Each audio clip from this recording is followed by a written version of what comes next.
Go ahead and reconvene the meeting of the Williamsburg-James City County School Board. Can I have a board member certify closed session, please?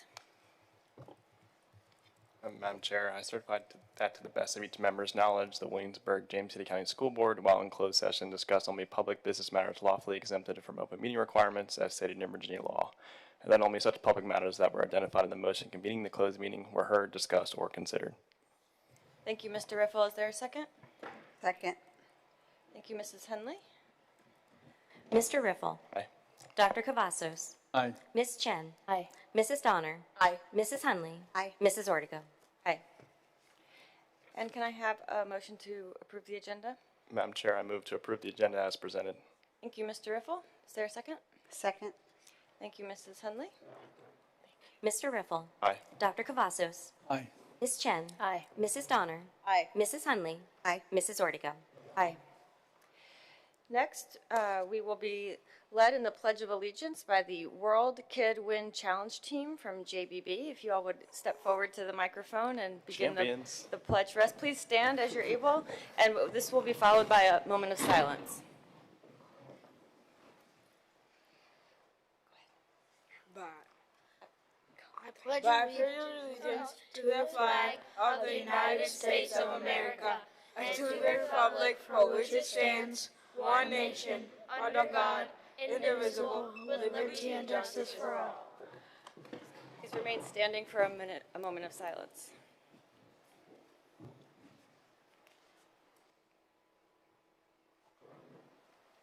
Thank you.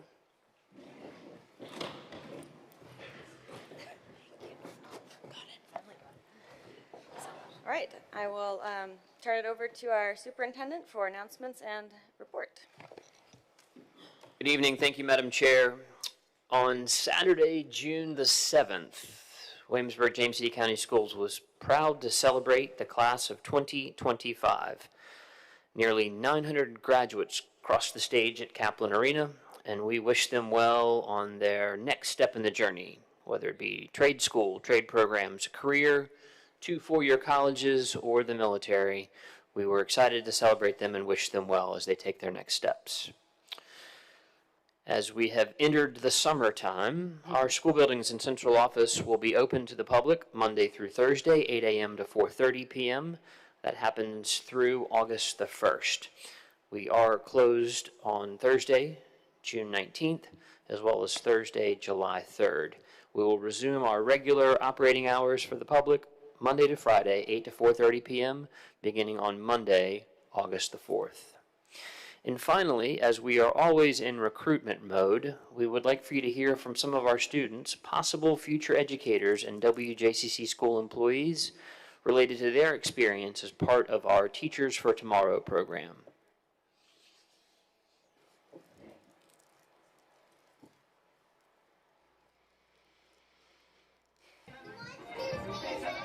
The Virginia Teachers of Tomorrow program here at DJ is a program where the Lafayette students come here and volunteer and do observations in the classroom from kindergarten through 5th grade. So I'm a high school student at Lafayette High School. I am doing an externship with DJ, and I am in the Virginia Teachers for Tomorrow class, and I come here and I help in the classroom, and I get to make bonds with all the kids, and I learn a lot. They're interacting with the teacher and the students. They work in small groups, and they also help the teachers do activities with the students. I'm learning classroom management and how to deal with certain difficulties that come up in the classroom and how to teach students and how to create bonds with them. Instead of just being in a classroom at my high school and just learning about classroom management, I actually get to go in the classroom and learn about how to deal with problems as they arise in the classroom and learn from Ms. Donovan and how she handles things. They are excited when the high school students come, and they're going to be able to interact with them, and it's just a great experience for our students and for our high schoolers. Teaching is a gift. It's a gift that keeps on giving, and I am so glad that these students took the opportunity to say, hey, I want to be a teacher. And coming to DJ helps them know what it's like to actually be a teacher in the classroom with students and engaged every day. You get in-person time with kids and you get to learn about their different lifestyles and how they learn things and how Just each kid is different, and you get to really build a relationship with different teachers and learn how they manage stuff in their classroom. The most valuable thing I learned is just realizing that there's no correct way to teach a whole group of students, and it's an individual thing, and building relationships with each one. I would like to say thank you to Lafayette for having this experience for the high school students. There's nothing better than learning in the field, and that is what you have allowed your high school students to do.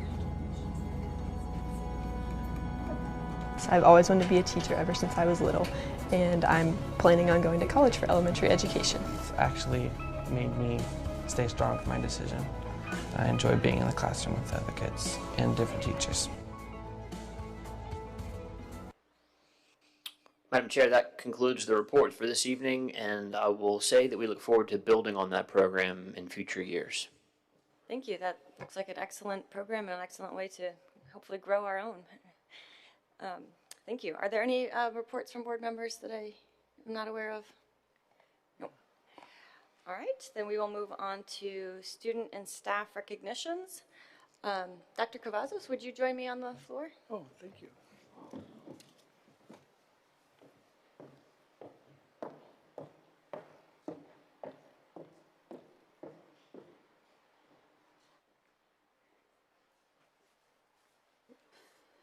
Good evening, Madam Chair. We are excited to honor a talented third grade student from James River Elementary School, Kieran Dudley. Can you please come forward?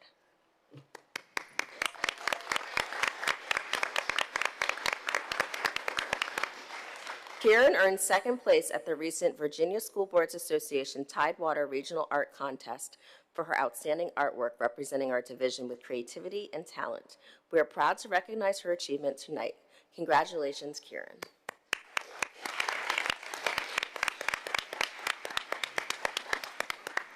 Next, I would like to bring forward the JBB Honey Whirlers. As I call your name, please come forward. Coach Jennifer Kimbrough, Coach Kyle DeBrock, Tommy Biggins, Joseph Collins, Grant Cummings, Barclay Ndubi, and Evan McCartney.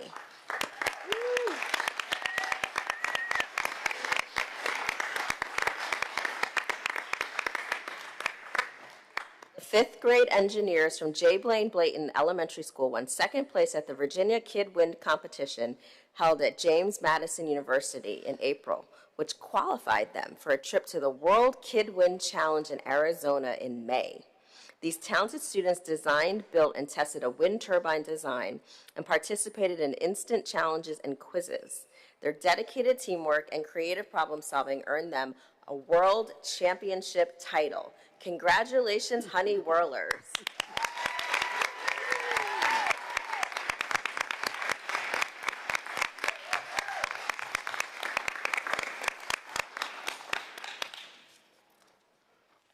Next, if we could please have Tristan Harris from Lafayette High School come forward.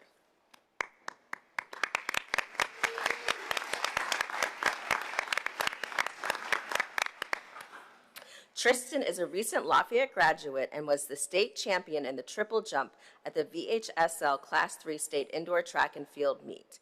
Tristan also won first place in the Bay Rivers District and Region 3A Indoor Track and Field Championship meets.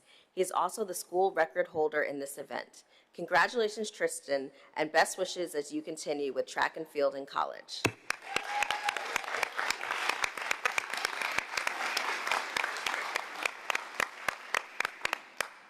And finally this evening, we'd like to celebrate Toano Middle School for being the first WJCC school and the first school on the peninsula to earn the Heart Safe School designation through Project Adam.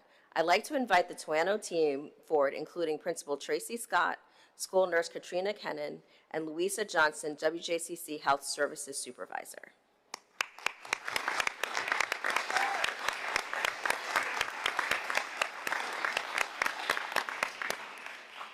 Project Adam is a nationwide effort to ensure schools are equipped with cardiac emergency response plans in response to sudden cardiac emergencies. In partnership with the Children's Hospital of Richmond at VCU, Toano staff were trained in CPR and cardiac emergency response and met with other met other key thresholds to receive the Heart Safe School designation. Tueno leads the way for other WJCC schools and those across the Commonwealth, as all schools are now required to develop and implement a cardiac emergency response plan. Joining us tonight from VCU are Dr. John Phillips and Lexi White. Can you please join the Tueno team up front? Thank you, Dr. Phillips and Ms. White, for leading the important work and supporting our Tueno team in learning this life-saving designation.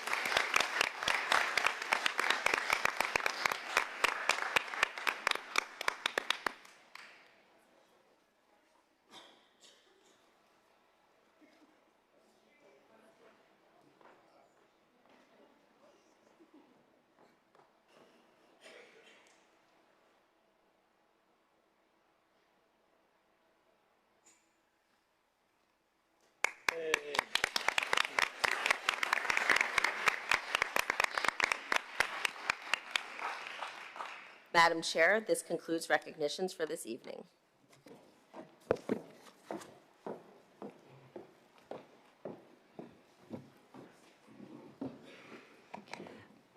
Congratulations again to all of our award winners. You make us all very, very proud, and we appreciate you, all your hard work. All right, we'll give everyone a minute to clear out. We'll begin our public comment. I will turn it over to Mrs. Donner for instructions. It is at this point in our evening where citizens are invited to address the board. Those citizens desiring to speak have submitted speaker cards to the clerk prior to the start of tonight's meeting.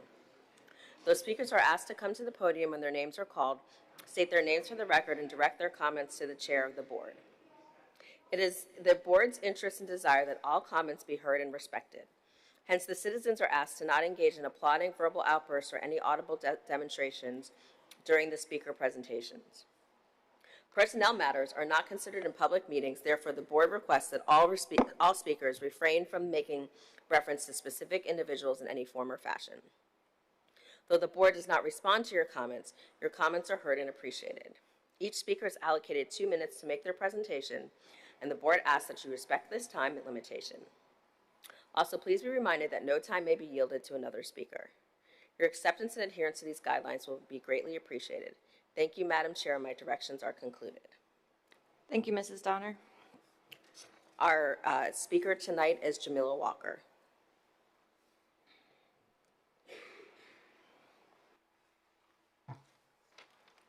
Hello.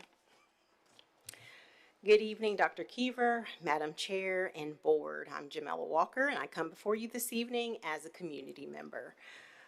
And I hope this is okay, but I want to first thank the superintendent for bringing awareness to the prestige and honor of HBCUs. An A at an HBCU is an A anywhere, so go Big State. Today, I would like to bring attention to the fact that hate groups are observing our actions and cheering when you choose to table discussions about changing the name of James Blair Middle School.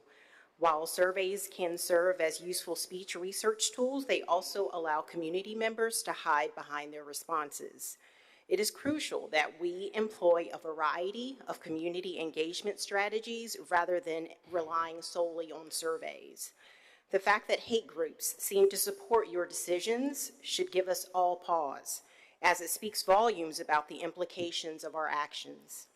Additionally, I wanted to address a comment made about or during a previous meeting regarding students receiving Domino's pizza for lunch. Are we really at the point of opposing the idea of feeding children? Is that where we are? It's disheartening that providing anything enjoyable for that or for our students seems out of the question for some. As a community, we must recognize that difficult decisions lie ahead, but we should also be aware of who stands in support of us.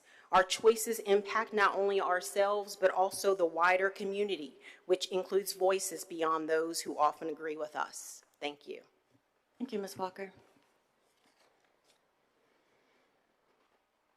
All right, we will now move on to our consent agenda. The consent agenda includes item 7.01, approval of financial report and monthly bills and payroll for May 2025.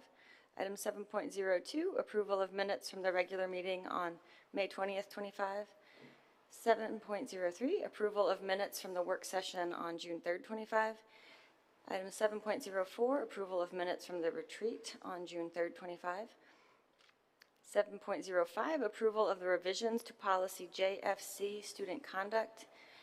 And item 7.06, approval of revisions to policy JGD/JGE, student suspension and expulsion. Can I have a motion? Madam Chair, I move to approve the consent agenda as presented. Thank you, Mrs. Donner. Is there a second? Second, Madam Chair. Thank you, Mr. Riffle. Mrs. Donner. Aye. Mrs. Hunley. Aye. Mr. Riffle. Aye. Dr. Cavazos. Aye. Ms. Chen. Aye. Mrs. Ortega. Aye. Now on to our individual action items. Item 8.01, approval of personnel actions. Can I have a motion? I move to approve the personnel actions as presented. Thank you, Ms. Chen. Is there a second? Second. Thank you, Mrs. Hundley. Ms. Chen. Aye. Mrs. Donner. Aye. Mrs. Hunley. Aye. Mr. Riffle. Aye. Dr. Cavazos. Aye. Mrs. Ortega.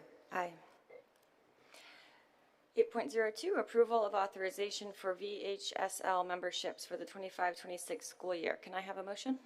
Madam Chair, I move to approve the authorization for VHSL memberships for Jamestown, Lafayette, and War Hill High Schools for the 2025-2026 school year as presented. Thank you, Mrs. Hundley. Is there a second? Second, Madam Chair. Thank you, Mr. Riffle. Mrs. Hunley. Aye. Mr. Riffle. Aye. Dr. Cavazos. Aye. Ms. Chen. Aye. Mrs. Donner. Aye. Mrs. Ortega. Aye. 8.03, approval of the 2025-26 federal program grant applications for Titles 1, 2, 3, and 4. Can I have a motion? Madam Chair, I move to approve the 2025-2026 federal program grant applications for Title I, Title II, Title III, and Title IV as presented. Thank you, Mrs. Donner. Is there a second? Second. Thank you, Mrs. Hundley.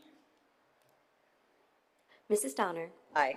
Mrs. Hunley. Aye. Mr. Riffle. Aye. Dr. Cavazos. Aye. Ms. Chen. Aye. Mrs. Ortega. Aye. 8.04, approval of the WJCC literacy plan. Madam Chair, I move to approve the WJCC leadership plan as presented. Thank you, Mr. Riffle. Is there a second? I second. Thank you, Dr. Cavazos. I was just going to say, are there any questions or any discussion on this before? Okay, go ahead.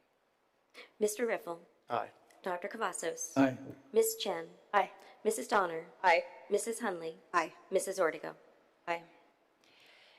Item 8.05, approval of revisions to the 2025-26 Student Code of Conduct. May I have a motion?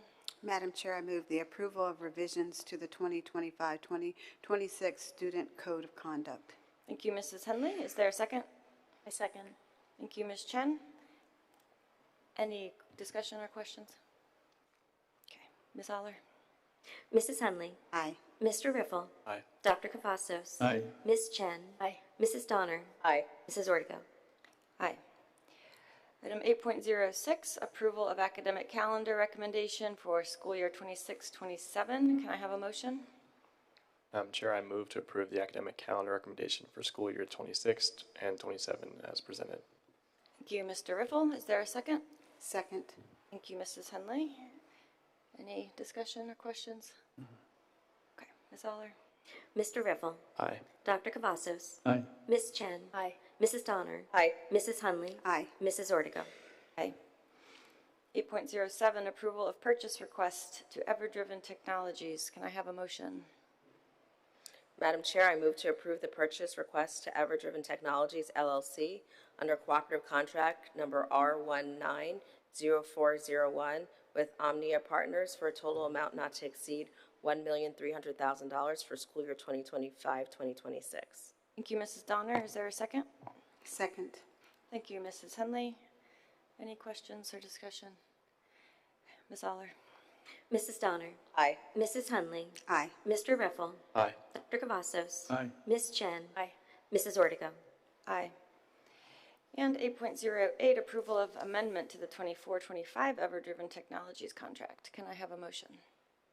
Madam Chair, I move to approve the amendment to the 2024-25 cooperative contract number R190401 to Ever-Driven Technologies LLC to increase authorized funding by $75,000, which would bring the total cost for FY25 to the cost not to exceed $1,275,000. Thank you, Mrs. Henley. Is there a second? A second. Thank you, Ms. Chen. Any questions or discussion? Ms. Aller? Mrs. Hunley. Aye. Mr. Riffle. Aye. Dr. Cavazos. Aye. Ms. Chen. Aye. Mrs. Donner. Aye. Mrs. Ortega. Aye. 8.09, approval of purchase request for parking lot improvements at Berkeley Middle School. I move to approve the purchase request for parking lot improvements at Berkeley Middle School to Bay River Contracting LLC under annual contract number 21-14846 in the amount of $293,550. Thank you, Ms. Chen. Is there a second? Second, Madam Chair. Thank you, Mr. Riffle. No discussion or questions, I imagine. Okay, Ms. Aller? Ms. Chen. Aye. Mrs. Donner. Aye. Mrs. Hunley. Aye. Mr. Riffle. Aye. Dr. Cavazos. Aye. Mrs. Ortega. Aye. 8.10, approval of amendment to the FY25 grants fund budget. Can I have a motion? Madam Chair, I move to approve the amendment to the FY25 Grants Fund budget to $9,863,041. Thank you, Mrs. Donner. Is there a second? Second, Madam Chair. Thank you, Mr. Riffle. Questions? No. Ms. Aller? Mrs. Donner. Aye. Mrs. Hunley. Aye. Mr. Riffle. Aye. Dr. Cavazos. Aye. Ms. Chen. Aye. Mrs. Ortega. Aye. 8.11, approval of authorization for employee retention bonus payment. Can I have a motion? Madam Chair, I move to approve authorization of $750 or $1,000 retention bonus payments for current working employees that receive a contract as presented for the next school year and sign their contract by June 13th of 2025. Thank you, Mr. Riffle. Is there a second? Second. Thank you, Mrs. Henley. Any questions? No. Ms. Aller? Mr. Riffle. Aye. Dr. Cavazos. Aye. Ms. Chen. Aye. Mrs. Donner. Aye. Mrs. Hunley. Aye. Mrs. Ortega. Aye. And finally, 8.12, approval of appointment of VSBA voting delegate and alternate delegate. Can I have a motion? Madam Chair, I move to approve the appointment of the chair and vice chair to serve at VSBA voting delegate and alternate delegate at the VSBA Delegate Assembly in November of 2025. Thank you, Mrs. Henley. Is there a second? Second, Madam Chair. Thank you, Mr. Riffle. Does anyone want to still throw their name in the ring and test this? No? See you there. Okay. Ms. Aller? Mrs. Hunley. Aye. Mr. Riffle. Aye. Dr. Cavazos. Aye. Ms. Chen. Aye. Mrs. Donner. I guess I'm an aye. Noted. Mrs. Ortega. Aye. Thank you. All right, we will move on to the meat of our meeting tonight. Well, information and discussion. First up is 9.01, Career Ready Advisory Committee Annual Report. Dr. Keever? Thank you. Ms. Walter, come on down. Jessica Walter, our Director for School Counseling and College and Career Readiness, will help provide an overview of the report. Welcome, Jessica. Thank you. Good evening, Madam Chair, Dr. Keever, and members of the board. It's my pleasure to present the Career Ready Advisory Committee Annual Report to you tonight. Ms. Brown, the committee chair, is unfortunately unable to be here this evening and asks that I present tonight's report in her absence. The Career Ready Advisory Committee, comprised of 28 members, met regularly throughout the year to discuss career and technical education programming and opportunities in the division. The committee engaged in thoughtful and intentional dialogue that provided meaningful feedback to the division and the college and career readiness team. I'd like to take a moment and thank them for their time and commitment this year. While the full annual report, which includes awards and accomplishments, has been made available to you and the larger community, I'd like to highlight the committee's recommendations to the board and the division this evening. The recommendations shared tonight are offered in order of priority as determined by the committee.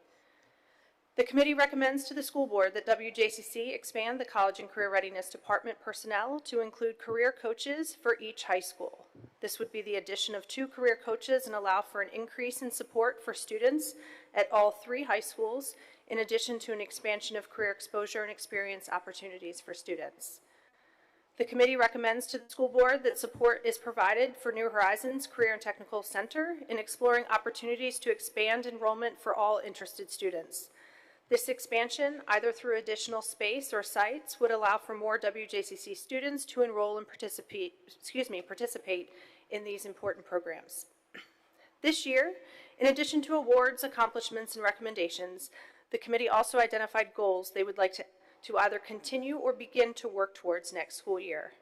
These goals, 5 in total, range from increasing the network of community and business partnerships to further build career-ready experiences for students, to providing feedback on the WJCC College and Career Readiness page on the division website. All goals and intended impact of each goal are available to be reviewed in the annual report.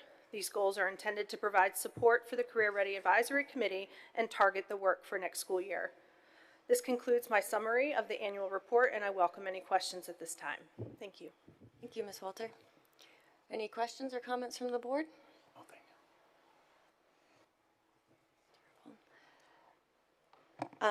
I'll just say that I know that the board is extremely supportive of the work that your committee does. I know it's a heavy lift all year long, and you've been expanding sort of exponentially over the last few years, certainly since I've been on the board. And so we just thank you and the whole team, the whole committee for all the amount of work and innovative ideas and everything that went into providing us with this report. We appreciate it. Thank you. All right, we will now hear from the Student Advisory Committee for their annual report. Ms. Mompoint will help us provide that overview. Good evening, Madam Chair, members of the board, and Dr. Keever. I'm pleased to present the 2024-2025 report for the Student Advisory Committee. The Student Advisory Committee serves to encourage student voice, share information, and make recommendations to the school board about the division and its governance. The committee is composed of the superintendent and/or designees, 2 school board members, and 12 students, 4 from each of our 3 high schools, Lafayette, War Hill, and Jamestown. The committee held 3 scheduled meetings this year as the 4th was canceled due to inclement weather. This year, the committee placed a strong emphasis on amplifying student voice around 2 main areas, the school environment and grading practices. Student feedback was gathered through collaborative discussions, surveys, and interactive activities. These discussions highlighted 3 core themes for enhancing the school environment: communication, inclusion, and creativity. Students expressed a need for improved information sharing tools, such as updated websites and student-driven announcements, and platforms that allow for more creative expression and recognition of a wider variety of student interests beyond athletics. There were several ideas shared around creating or expanding clubs, religious representation, and building community through house systems. On the topic of grading practices, students shared thoughtful reflections about the importance of clarity, consistency, and fairness.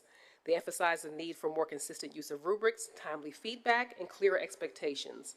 There was also a strong belief that projects and discussions could better showcase learning than traditional assessments in some classes. During the final meeting, the students engaged in a collaboration activity using topic boards titled Our Impact and Our Future. Reflections on the group's impact emphasized stronger communication, more student involvement, and sense of community. Looking ahead, students expressed a desire to improve inclusive practices, expand club engagement, and continue pushing for greater clarity and consistency in grading.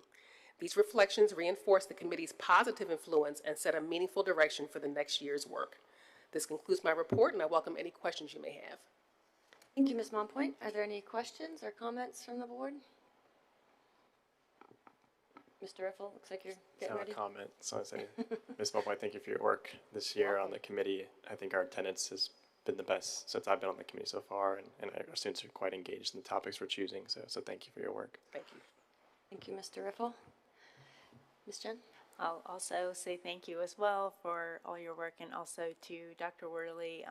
I know that Mr. Riffle and I, we really looked forward to the meetings we had this year. We look forward to continuing the beginning of next year, at least, with our group. And just want to say congratulations to Diego, Javon, and Cadence, who have been with us as long as the 2 of us have been on the committee, and they graduated and we saw them walk across the stage. So that was really exciting. Their participation and all of our students was very meaningful, and I'm hoping that as a board we can try to kind of take in some of these suggestions. And also just for the viewing public, if you know of any freshmen that are incoming, we are looking for new freshmen every year to join our committee, so would love to welcome some new students. So thank you very much. You're welcome. Thank you, Ms. Chen. I will just, did you want to say something? No, ma'am. I want to say on behalf of the board, thank you also for your work and your team's work. The board is very interested in student voices and student opinions, their experience, because at the end of the day, everything that all of us do is their experience. And so we appreciate everything you do to bring those voices to us. And we also encourage students to email us and speak at our meetings, and in any way they want to let us know how things are going. We'd love to hear from them, so thank you. You're welcome. And now we'll have a report from the Special Education Advisory Committee. Our Director of Special Education, Brooke Cruz, will get us started. And it looks like also Mr. Willen is here. Good evening, Madam Chair Ortego, members of the board, and Dr. Keever.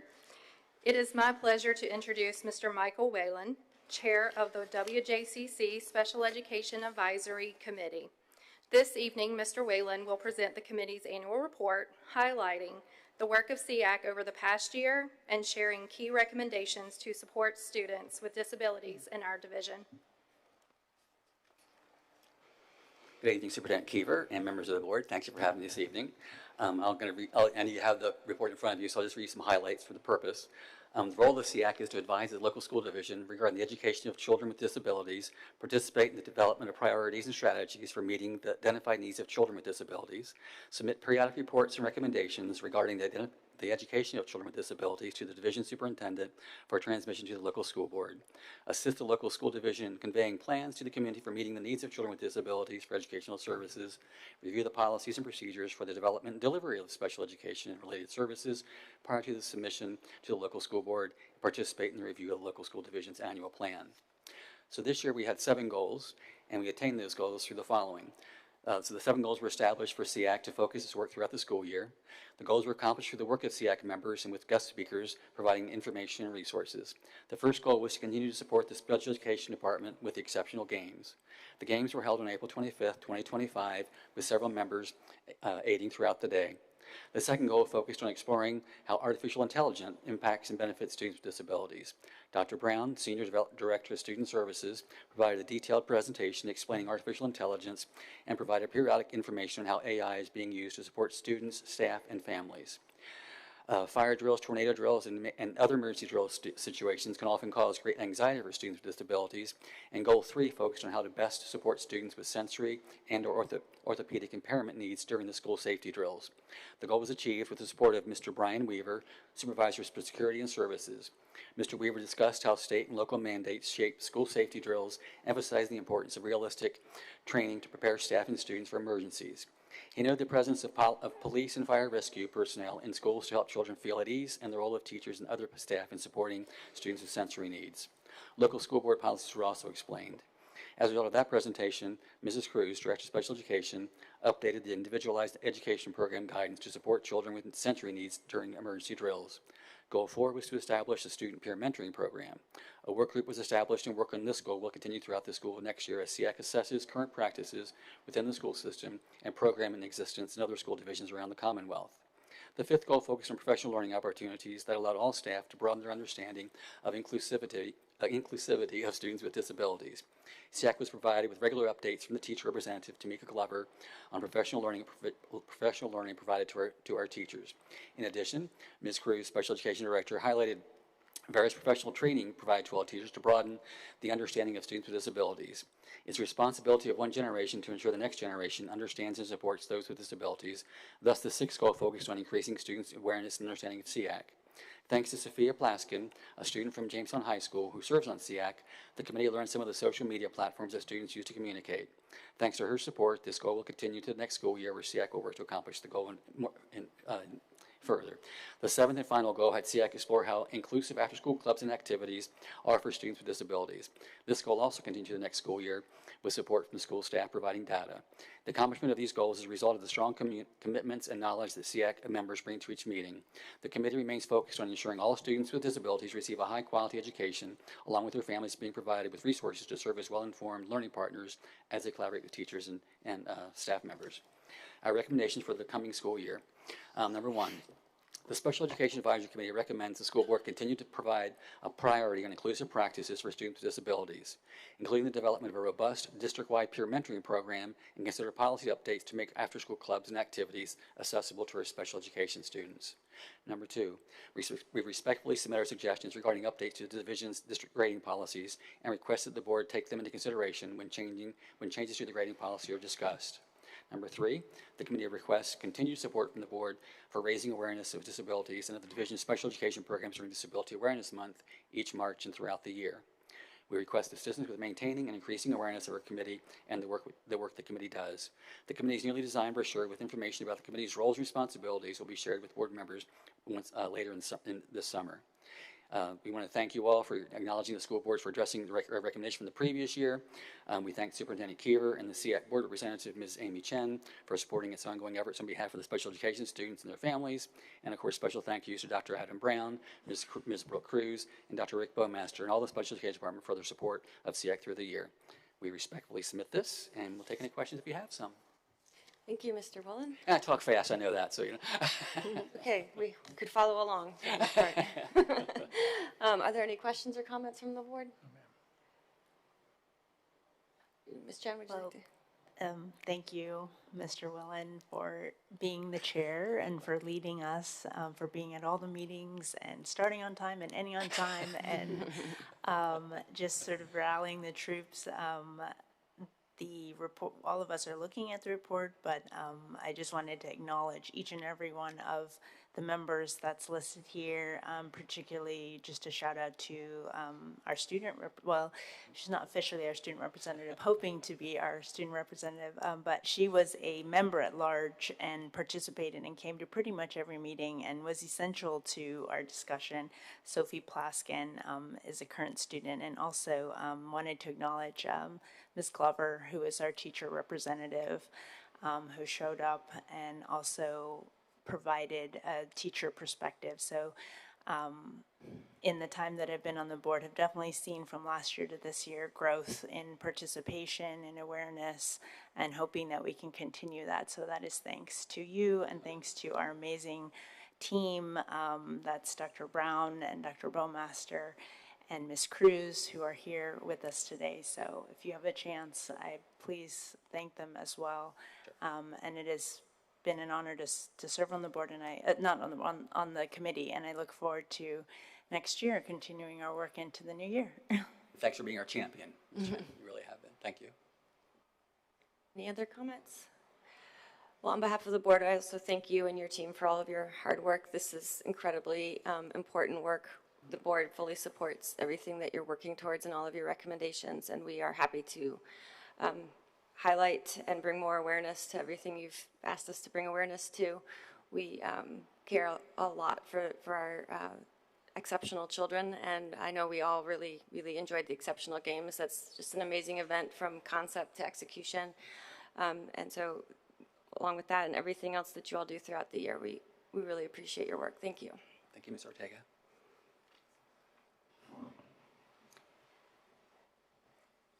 And finally tonight, we have item 9.04, Elevate 28 Strategic Plan Updates.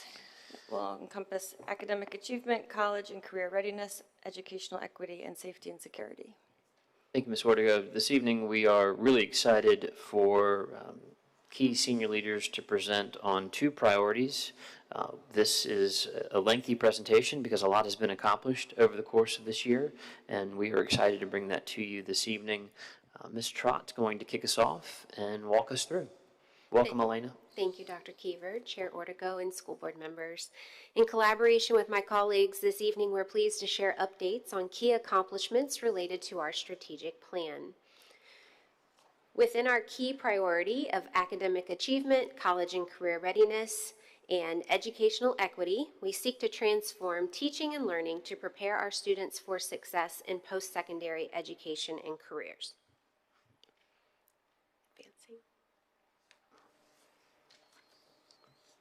There are 13 key performance indicators for this priority, including student proficiency and growth in literacy, student proficiency and growth in math, and student proficiency in science.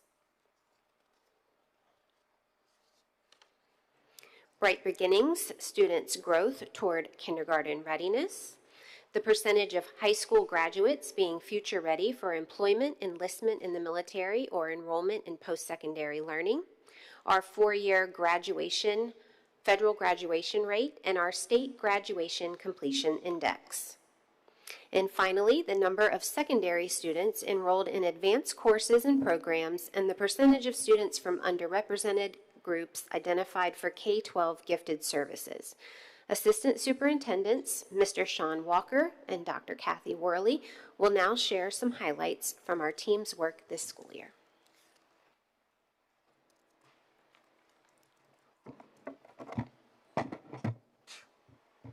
Not much room right here. Let's come forward.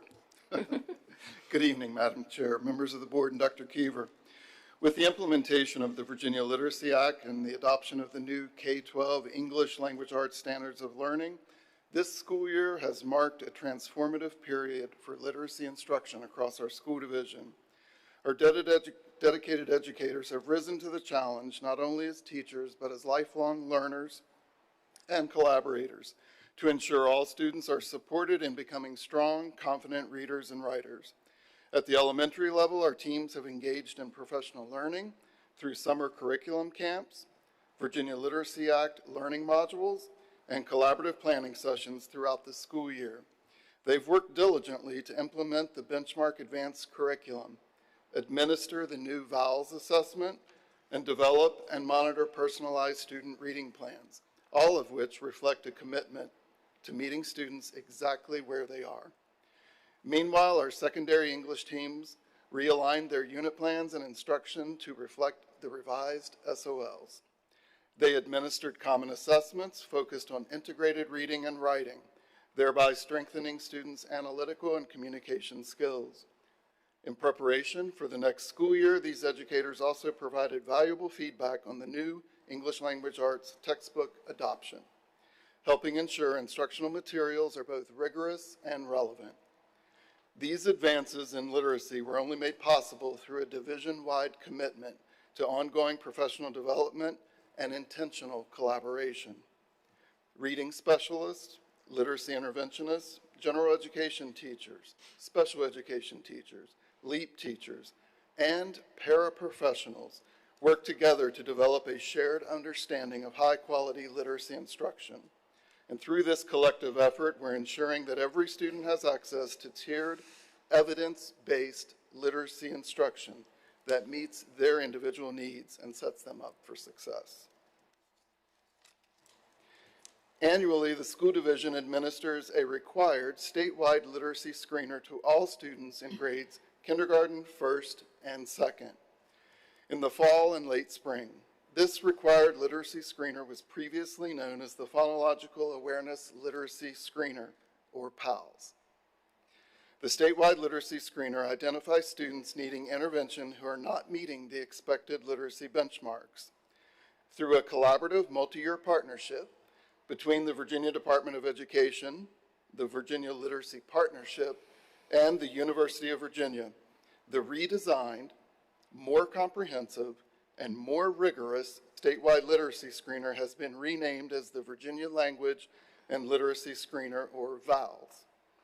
This slide shows 5 years of historical spring PALS data, indicating the number of students in grades K through 2 combined meeting the spring literacy benchmark.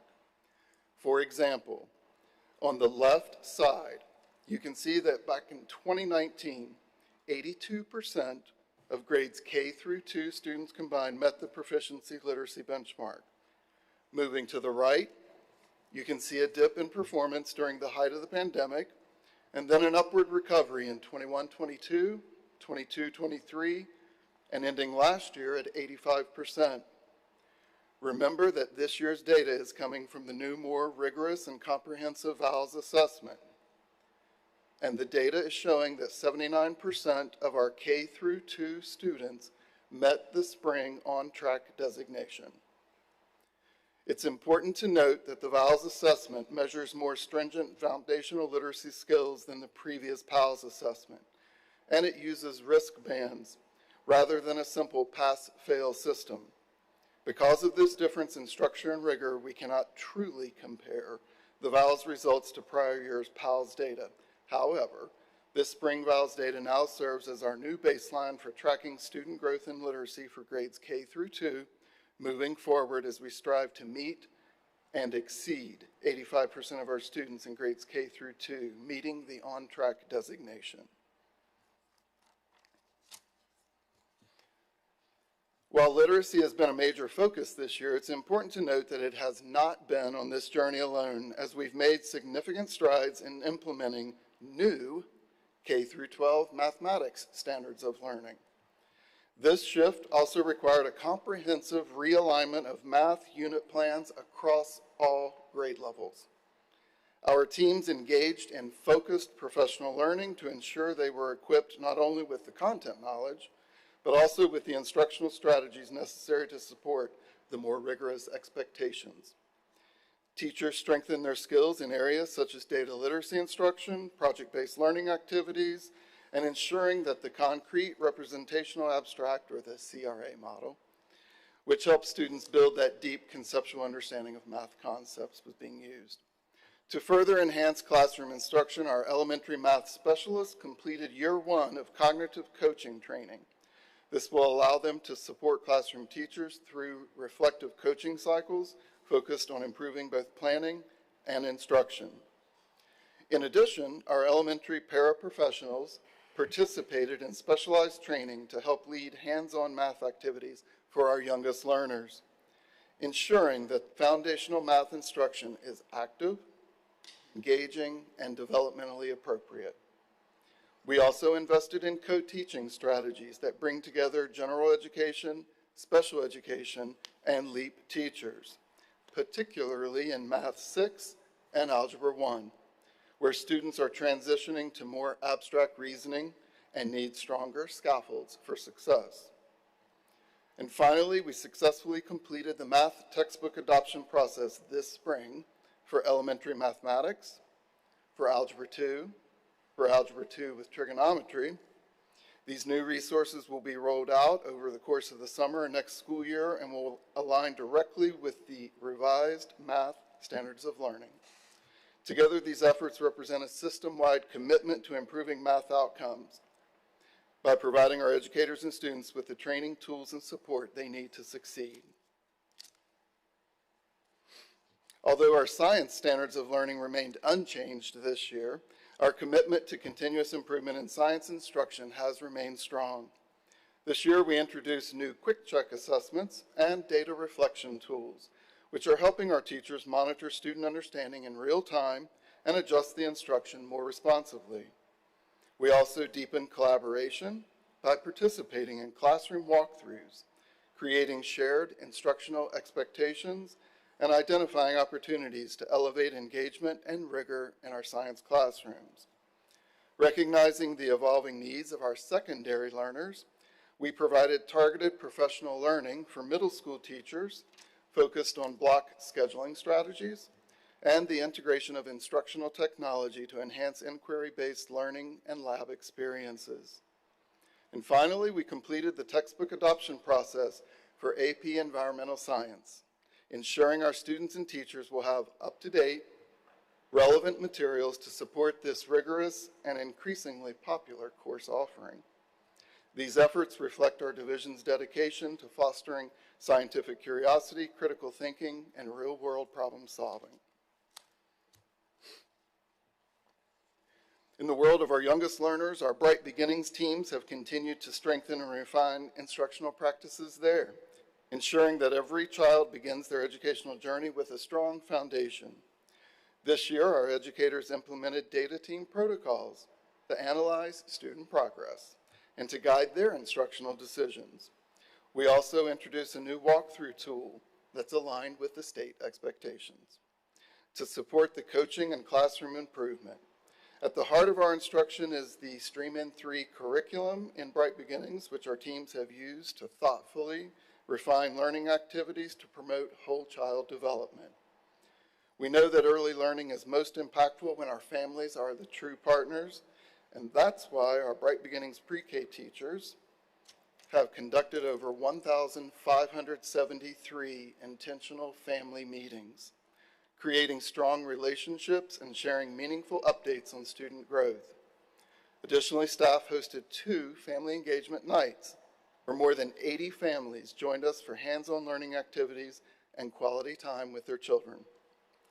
We're also proud to share that all 5 of our Bright Beginnings sites met the state's annual Virginia Quality Birth to 5 quality expectations. These ratings are based on local class observation data collected in both the fall and the spring, as well as reviews of curriculum implementation. Meeting this standard reflects our team's commitment to excellence in early childhood education. And finally, looking to the future, we were excited to engage in collaborative planning and design with teachers and community partners as we prepare for the construction of the new pre-K centers, a major step toward expanding access to high-quality early childhood education for even more families across our school division. As we anticipate breaking ground later in the summer, we look forward to bringing an update to the board in the near future. The key performance indicator, or KPI, for our pre-K students in Bright Beginnings states that 85% or more of students will show growth in their math skills from the fall to the spring as measured on the Virginia Kindergarten Readiness Program Assessment, also known as the VKRP.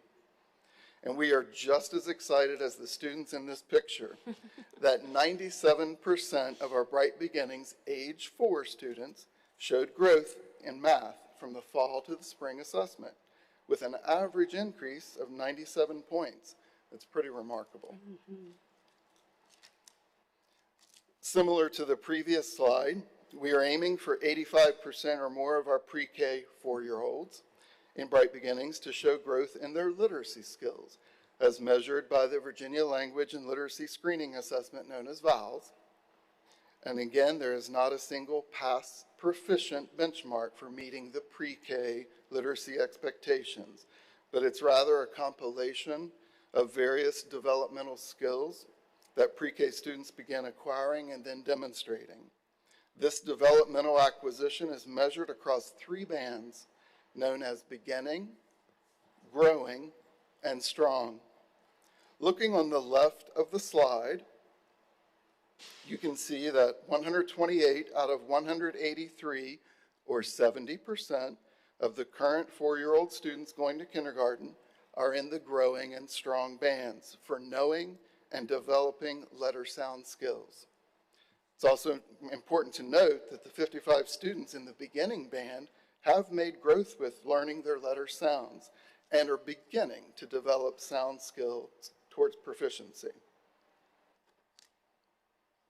147 students, or 80% of these same 4-year-old students are in the growing and strong bands for syllable segmenting, which is a key skill for young children learning to read. It means basically breaking words down into smaller parts called syllables. This helps children understand how words are put together and how it makes reading and spelling come together, essentially. And now I will hand it over to Dr. Worley to share more about the older students in our secondary schools. Thank you.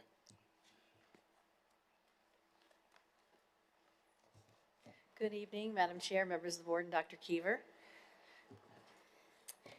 Our college and career readiness initiatives continue to flourish as we find new ways to expand our partnerships and enhance our students' real-world learning experiences.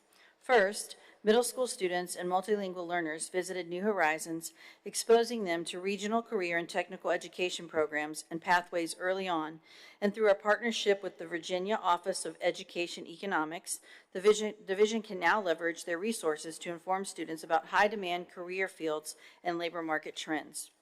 A major success this year has been the expansion of mock interviews through our economics and personal finance courses. With the support of 146 volunteers from 56 companies and organizations, we provided over 766 students with professional feedback and preparation for future job searches. Lastly, we've implemented a data tracking system to monitor student participation and performance on the ASVAB, ensuring that we're using this tool more strategically to guide students in identifying their strengths and aligning them with career pathways. We've also continued to host college and career readiness events to ensure our students and their families can make informed decisions about their post-secondary options. The list on this slide highlights the many activities we focused on this school year, including 2 new events, Military Careers Day and the Discover Law Program. As we continue to prioritize student achievement and on-time graduation, I'd like to highlight several efforts that have supported students under the new state accountability framework. Over the summer, we offered English 12 and government courses, which enabled 27 students to graduate either on time or early, a direct investment in post-secondary readiness and diploma attainment. Looking ahead, we are planning SOL boot camps in July to provide targeted preparation for students needing verified credits. We continue to promote and award the Virginia Seal of Biliteracy, recognizing students who demonstrate proficiency in English and another language. This year, we implemented new systems for identifying students who meet this requirement, and as a result, have increased the number of graduates earning the seal. Our high school interventionists have provided one-to-one academic supports, ensuring students receive timely, individualized help to stay on track, including support for the Work Keys Assessment, SOL retakes, and credit recovery. Together, these strategies reflect a responsive, student-centered approach that aligns with the new accountability standards while keeping students on a path to success. And as we continue our commitment to providing advanced learning experiences to all students this year, we added a data science course. And next year, we will add 5 additional courses, including Advanced Choir and Orchestra in middle school, and Advanced Placement Seminar English 10, Advanced Creative Writing, and Advanced Placement Pre-Calculus at the high school level. Finally, with our gifted representation, we've implemented a multifaceted approach to expand access and representation in gifted and talented programs. 15% of our student population currently receive gifted services, and of that 15%, students who identify as Black, Hispanic, or 2 or more races has increased from 19.6% last year to 21% this year. We've continued to invest in professional learning for our educators, ensuring they have the tools to recognize and nurture gifted potential in all students. In classrooms, we are emphasizing high-level, Tier 1 instructional strategies which elevate rigor and allow more students to demonstrate advanced thinking. Our LEAP teachers have been integral in identifying and supporting multilingual learners who may show gifted potential in non-traditional ways. We've also introduced a twice exceptional course for staff, helping educators support students who are both gifted and have a disability. Through collaboration and data meetings, teachers are also working together to analyze student performance to ensure no talent goes overlooked. We've introduced K-2 and middle school science extension activities, giving young learners opportunities to engage in enrichment and problem-solving experiences. We've also hired an additional gifted and talent development resource teacher at Norwich Elementary School, and our Talent Time quarterly newsletter and family video on talent development are designed to empower and inform parents about the ways we support giftedness and diverse learners. These efforts reflect our commitment to ensuring that every child with advanced potential has opportunities to grow, thrive, and be recognized. We'll be happy to pause here and see if there are any questions related to our key priority at this time. All right, thank you. Board members, any questions at this time or comments? I have a question. Yeah, Mrs. Donner. I'm curious if you, and you might not have the data with you, but how many students opted for the data science class? The new class? data science, yeah. That's going to be new this year. Oh, it's new. I thought it said 24, 25. Oh, actually, do you have the number? There you go. So she said this year is the first year, and we'll get the exact numbers to you. Thanks. Any other I have a quick question about the special college and career events. There's a chart with all the participation. How are those, is that just kids volunteer, or they just sign up, or how are they selected for that, or? I think a little of both, but we advertise them and they sign up through classes, and I have Ms. Walker here who can tell you exact details. Depending upon which event it is, we do advertise through the family newsletter. Our principals push it out in their newsletters. If it's a specific, for example, Health Careers Day, we also make additional announcements in courses that align with that content to try to reach them in any way possible. And then students, there's a Sign Up Genius that students can express their interest in participating through that way. So any student could participate in any of these events? Sometimes there are grade levels that we target or focus, some of our older students, 11th, 12th graders, but it really does depend. But outside of grade levels, it's open to everyone. And it's the same across all three high schools? Yes. Yeah. Okay. Anyone else? Okay, we'll keep going. Okay, moving on to safety and security. Our final update this evening will focus on our priority of ensuring a fully integrated approach to safety and security that encompasses both the physical environment and the social emotional needs of our students. There are 7 key performance indicators that help us measure this priority, including the percentage of identified safety and security recommendations that have been implemented, the prevention of data breaches, and the percentage of students who report that our schools are safe, healthy, well-maintained, and positive learning environments. Additionally, we seek to ensure that our school counselors are spending the majority of their time delivering counseling services to students, the number of behavioral referrals resulting in suspensions decreases, student attendance continues to improve, and our students have opportunities to participate in our School Healthy Initiative program activities. My colleagues will now share some of the strategic initiatives related to their respective departments that have been accomplished this school year, starting with Mr. Brian Weaver.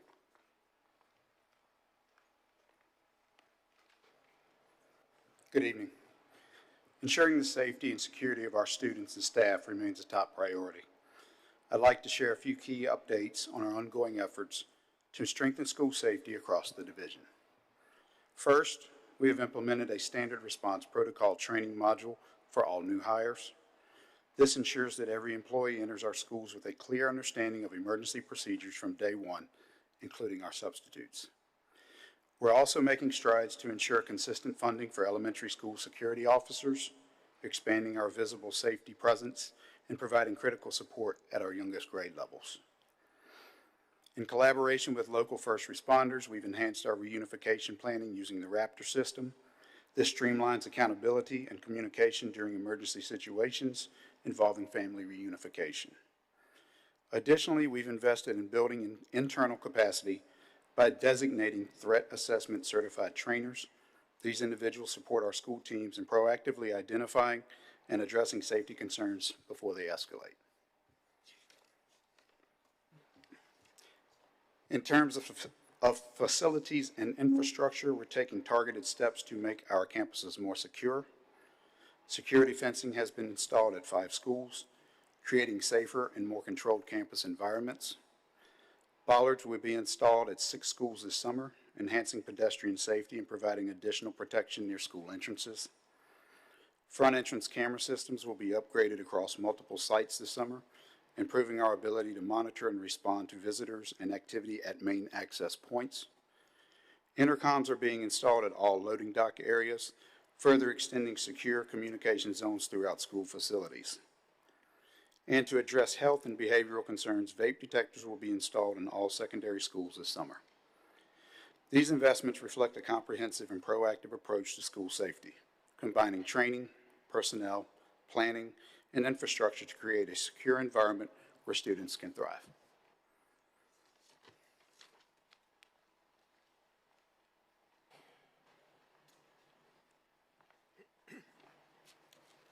Good evening. Relative to our, relative to our cybersecurity KPI, over the past year, we were faced with the challenge of responding to a network breach. It's an issue that has affected school divisions nationwide. I wanted to take a moment to outline how our team responded swiftly and strategically to protect our systems, our data, and our learning environments. First and foremost, we prioritize transparent communication with all stakeholders, including family, staff, and community partners. Timely updates help keep everyone informed as we assess the situation and work toward resolution.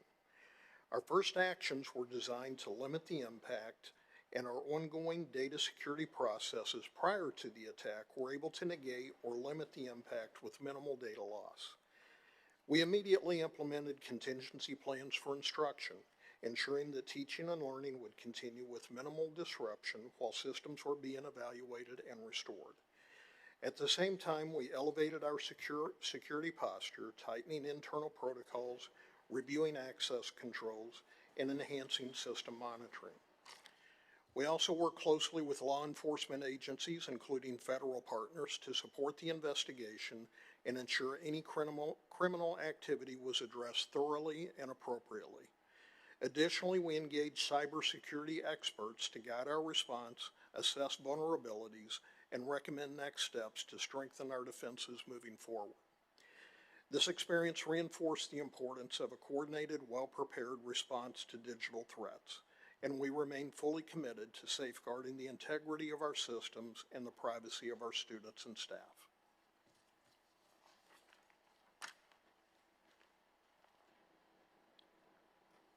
Good evening. One of our priorities this year has been to create a more supportive and engaging school climate for all students. We know that when students feel seen, heard, and valued, they're more likely to thrive both academically and socially. Our Students' Voices Tour provided a unique opportunity for leadership to visit schools, hear directly from students, and better understand their experiences, challenges, and ideas for improvement.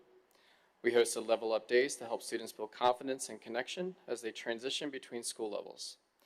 These events fostered belonging and reduced anxiety as students prepare for middle and high school.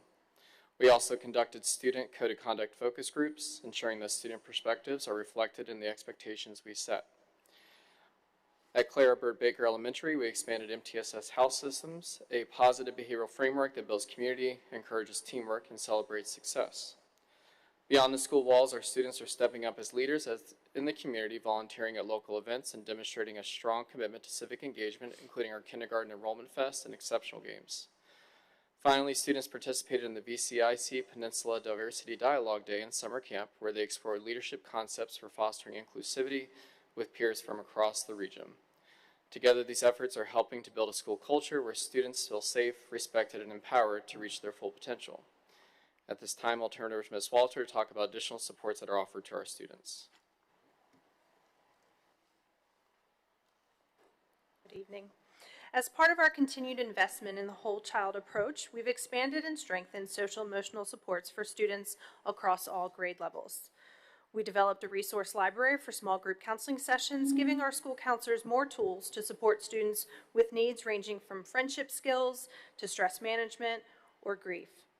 This year, one counselor also collaborated with the school resource officer to host a Young Men of Distinction group.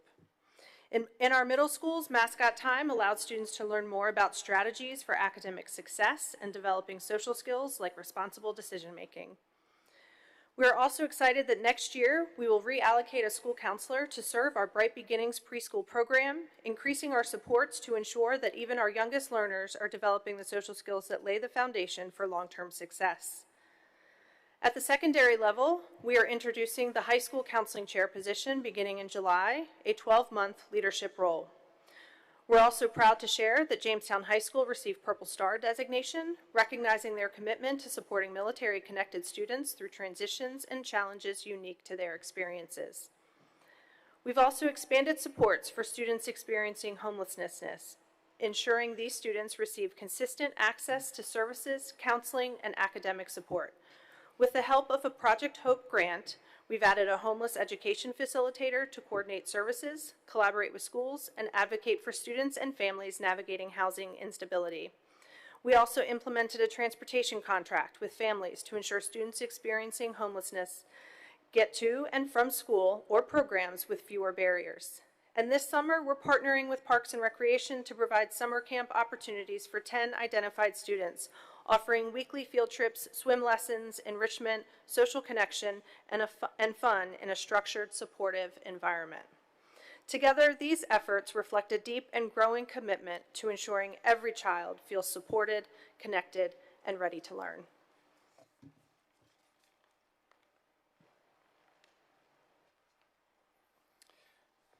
This year, we have taken a collaborative approach to addressing student behavior across our schools. Our work is grounded in a commitment to clear expectations, accountability, and support, working to ensure that all students are learning in a safe and respectful learning environment. One significant step was the revision of Policy JFC in August of 2024, in alignment with Executive Order 33. This provided clear expectations around cell phone use, reducing student distractions, and supporting more focused learning environments during the school day.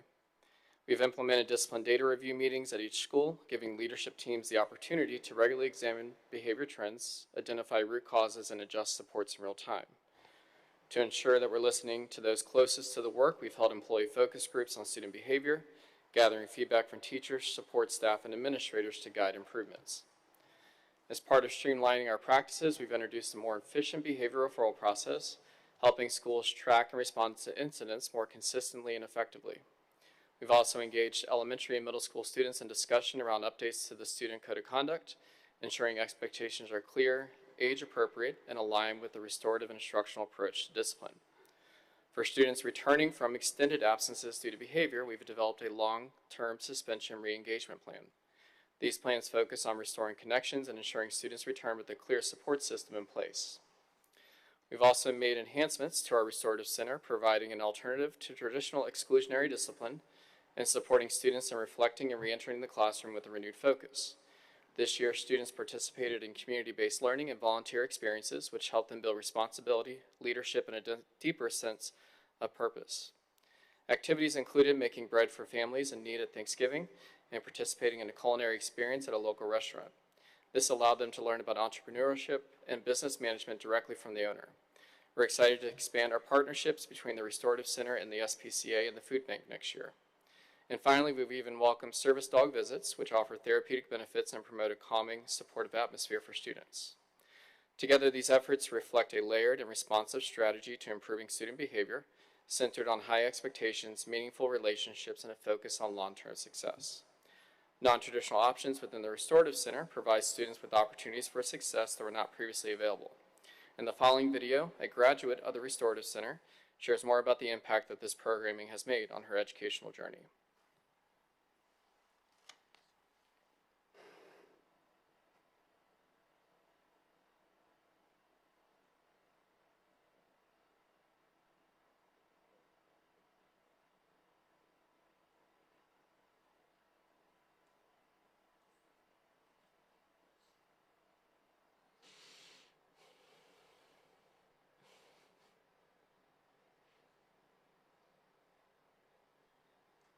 Worth the wait. All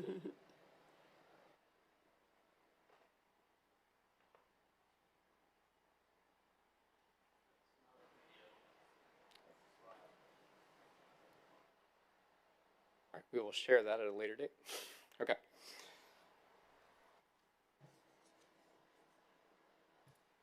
You can always share it at the end if it's ready in a little bit. Absolutely. Improving student attendance continues to be a critical focus for our division. As we know, consistent attendance is directly tied to student success, and this year we've implemented several strategies to promote regular attendance, increase family engagement, and provide early and proactive interventions. We developed a new webpage outlining attendance procedures and frequently asked scenarios, giving families and staff easy access to clear and consistent information. We transitioned to electronic attendance letters, allowing for a quicker, more efficient communication with families when attendance concerns arise. Our schools have also expanded multidisciplinary team meetings, which bring together counselors, administrators, and social workers, along with other staff to discuss and address barriers to attendance. This year alone, we've had more than 180 referrals to the MDT team. Across the division, we've held over 2,200 individual attendance meetings with students and families to problem solve and build personalized support. As a result of these meetings, we've developed more than 1,500 formal attendance plans outlining strategies and resources to help students get back on track. We've also worked to enhance our communication efforts using newsletters, social media, and social-based messaging to promote the importance of regular attendance and the role it plays in long-term academic success. These efforts reflect a balanced approach, one that combines structure and accountability with support and partnership, helping our students build consistent habits that lead to success in school and beyond.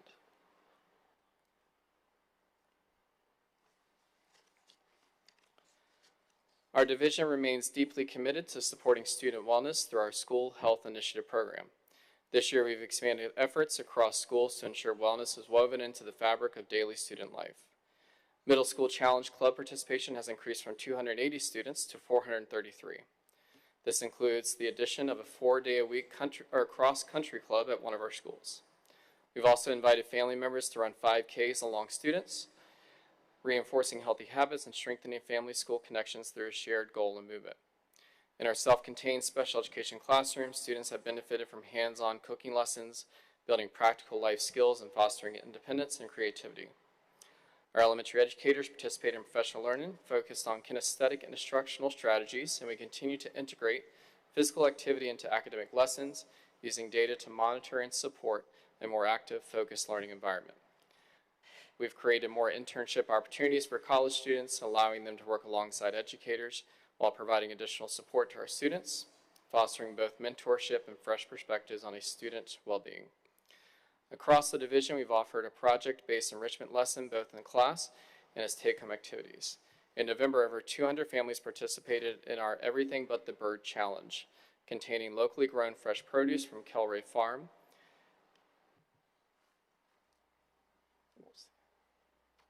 Here we go. All right.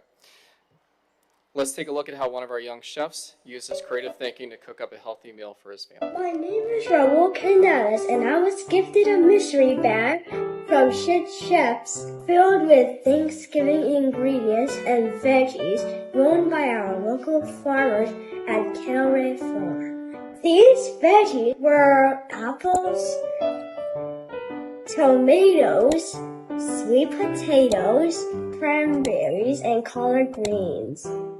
These veggies are rich in vitamins A, C, K, and E, and potassium and minerals.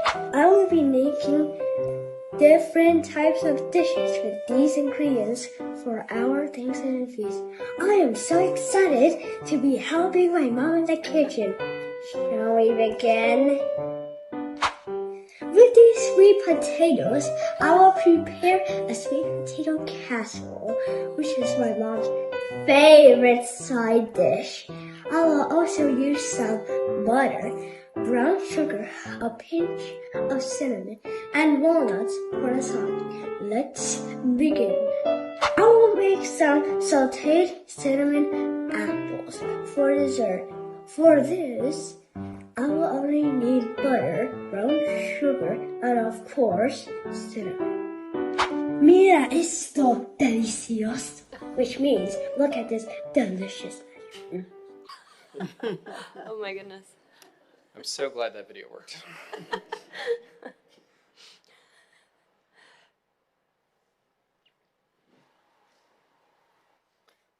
So we advance to the next slide. We're happy to pause to see if there's any questions related to this priority at this time. Any questions from board members? I had a question back with the safety.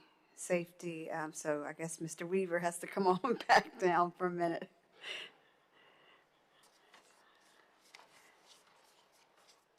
So this is a question I get all the time, and I don't really understand them. What do the bollards do in front of the schools? Like, what are their purpose? People ask me all the time, and I don't really know. If a car runs into them, it'll deploy the bag and cause lots of damage to the car. So why do we have them? They're mainly to protect doorways, entrances. If you look at them, there's typically one centered right on a door, and it's where a vehicle could get a high rate of speed and possibly do damage. But yes, if a vehicle hits it, it will be bad for the vehicle.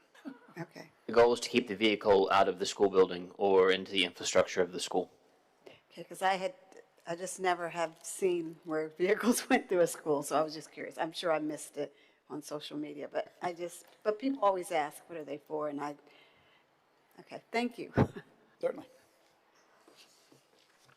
Any other questions for any of our presenters? Mr. Riffle? That's more of a funny comment, but I think I'm assuming the student edited the video of we just, or was Ms. Walls doing all the cool graphics for that child? So that was student made. Excellent. Okay, that's all I wanted to know. I'm good. Thank you, Dr. There's a big Padlet full of those videos. So. Thank you. And that kid needs his own TV show. Yeah. All right, I think, did you have anything? No, okay. All right, that concludes our end-of-year strategic updates, and we look forward to offering a comprehensive presentation on all of our KPIs and sharing those strategic priorities for next school year, 25-26, when we return in the fall. So thank you. Thank you. I'm assuming that the videos are... We're going to get you links to those, and we'll get them out on the web as well. I believe there are 2 that we wanted to show in addition, and we'll make sure you get to see those. Yeah. They're pretty cool, too. We're interested in seeing them. I Okay. just didn't know if they were ready. I didn't want to miss it if they were ready. Thank you to everyone that presented, and that was a lot to take in, but I know that that was also a lot of work, and not just to put the presentation together, but all the work that went into everything that's gone on this school year. We're very excited to see where we are now and where we're headed, and we very much appreciate all of you. Thank you. Back to my agenda. Oh, all right. We are coming to the end of our meeting. We will go ahead and start with board member comments. Dr. Cavazos, can I start with you? Thank you very much. First and foremost, I want to congratulate the near 900 2025 graduates who are going to take several paths post-graduation: commercial, training, college, military.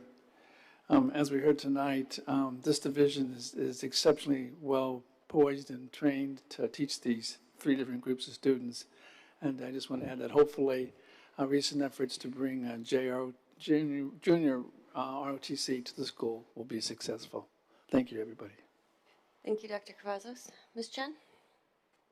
I also wanted to say congratulations to all of the graduates and also I participated, I got to go to an elementary school moving up ceremony and middle school as well, and so just congratulations to all the kids who are transitioning to sort of the next level of schooling. I really enjoyed that little video clip. At the end, it reminded me of just how we're very grateful and appreciative for our collaboration with SHIP and the clubs and programs. And, you know, this year, just reflecting on this year with SHIP Club, like the running club, the cooking challenges. So it was just nice to see that clip. It just brought a smile to my face. Thank you, Ms. Chen. Jump over to Mr. Riffle. Thank you, Madam Chair. So I want to say happy primary day to everybody. And I enjoyed our graduations, and I just want to say a special shout out to our educators and our teachers and support staff as they enjoy summer. And today I got to have a special experience with the transportation team. I got to get behind a bus. I drove it around for like 25 minutes with Mr. Bowen. And it was just an awesome experience to hang out with a staff member for that long and hear about Mr. Bowen's story. And he's been driving for a couple of years now, and he's a black belt in Taekwondo. So he's like, yeah, the kids love that I do that. And I was like, all right. So security on that bus is probably pretty tight, is what he was saying. But it was a great experience, and I just am amazed by kind of how easy the bus moves. And it's, you know, I think Ms. Huntley's going to talk about a bit more about it, but I think it's a place where I think our community can really kind of come see this and check it out. I think it's a cool place to learn about, you know, these big yellow limousines running around and delivering children and how it all works. So I'm especially grateful for Mr. Snipes and his team over in transportation and the work they do every day and the stories they can tell about our students as they, you know, enter our schools to the bus and get to the door safely. So thank you for that work. So I'm going to piggyback on what we're twinning, by the way, in case you didn't notice. We both got shirts for driving the bus, and the back of the shirts say, "Nothing happens till something moves." And I thought about that. You know, they're the first people that bring our kids to school. If they don't get there, we're not going to be able to start school. I know Mr. Riffle did a lot of driving. I did a lot of asking questions. I was amazed how safe I felt in the bus. I could see everything around me. It's hard to explain, so the next opportunity, if you want to try it. But you really feel like there's safety all around you. And my biggest thing was, you know, how often do you look back at the children? But they're really supposed to be looking at the road and people that are trying to go around them and all the things. And that's why the code of conduct is going to be so important for parents to make sure you go over with your children bus behavior, because really they're supposed to be behaving so that the driver can pay attention to everything. But I was assured that if anything goes wrong, they can pull that bus over and just stop and radio for help, and because that's what's more important. Bus safety and behavior safety before even getting back on the road. So to drive in someone else's shoes, it was very eye-opening for me, and to know that as much as I love children, and maybe I might not like driving as much, they have to do both. And it's intense, and they get adequate training, and I know that they said if someone feels this isn't for them, then they don't have to do it. So I want to thank Mr. Lambuster and his team. Second, I went to Matthew Whaley for their MTSS celebration at the end of the year, and they had earned Rita's ice cream. And every child from each grade level, I tried to say, why are you all having this celebration? And they knew exactly why, and they could tell me different why they were getting this treat. And I think that's very important. None of them said, I don't know. They said, oh, because I listened well, or I treated so-and-so with respect. So that was great. And then the last thing, I love when we do recognitions, because I'm not competitive, but I like winning. And so to see, you know, us win in art and in track and academics, and I'm hoping we have had that career readiness presentation. That young group of students that won at JBB, that's a team right there. And I'm like, okay, they got to go to middle school together and win the next big thing at middle school. So hopefully their project can be expanded and they can come back because, you know, we have some amazing things going on. And so I'm so glad we've got back recognitions. And that's all my remarks, Madam Chair. Thank you, Mrs. Henley. Mrs. Donner? Thank you.